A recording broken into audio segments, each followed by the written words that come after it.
ژمارەیەک ئارەزوومەندن بەشداریان کردووە لە خولێکی ڕۆژنامەوانی.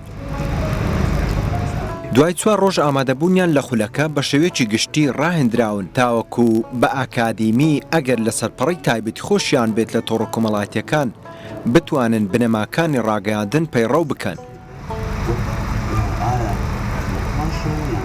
ئەم خولە دەستگای زاری کرمانجی بەڕێوەی برد 60 فێرخواز بەشدار بوون.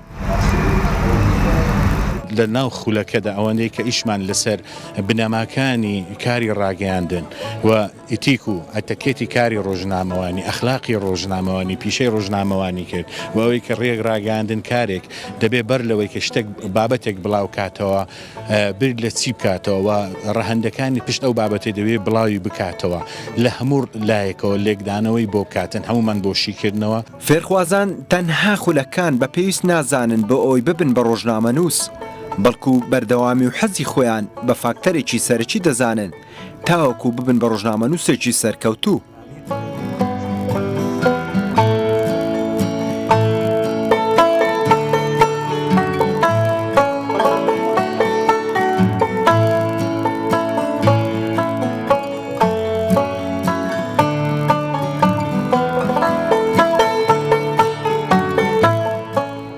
ڕۆژنامەوانی زیاتر پەیوەستە بە حەزەوە، واتە دەبێت حەزت لە کارێکە بێ بتانی لە ڕێگەی حەزەوە توانەکان پەرە پێ بدەیت بۆ ئەوی هەم ئەزمموی ڕۆژنامەوانی زیاتر بێ هەم بتانی تەواوی ڕەگەز و بنەماکانی ڕۆژنامەوانی بەدەستە بکەی بە زیادکردن و ڕەچاوکردنی ئینتیمای نیشتیمانی بۆ وڵات و گەرم. ڕۆژن تاوا کرد یەکسەر نابێت بەخۆم بڵم کە من ڕۆژنامە موسیقی تاوام لێرەدا پێویستە ئێمە ئاگاداری ئەو بین کە بە حەز و ئارزوی خۆمانەوە هەوڵ بدەین بۆ ئەوی بتوانین خزمەت بەگەلەکەمان بکەین لە بواری ڕاگەاندنە. ئەم زۆرە خولانە پێویستن ئەوانەی کە بەهرەیان هەیە خولیان هەیە عەزان هەیە لە بواری ڕاگەاندن کار بکەن.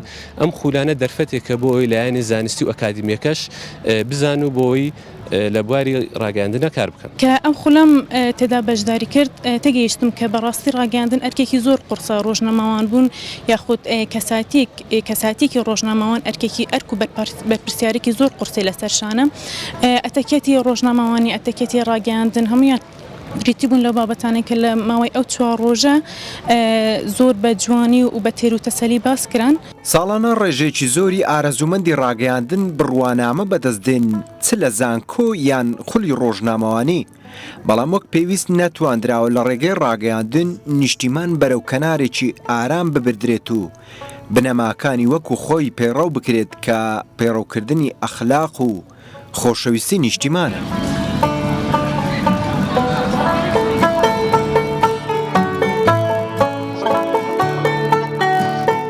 ئەبوبەکر سلێمان تایبەت بۆ پرۆگرامی ڕەنگی ئێوارە کوردستان TV سۆران.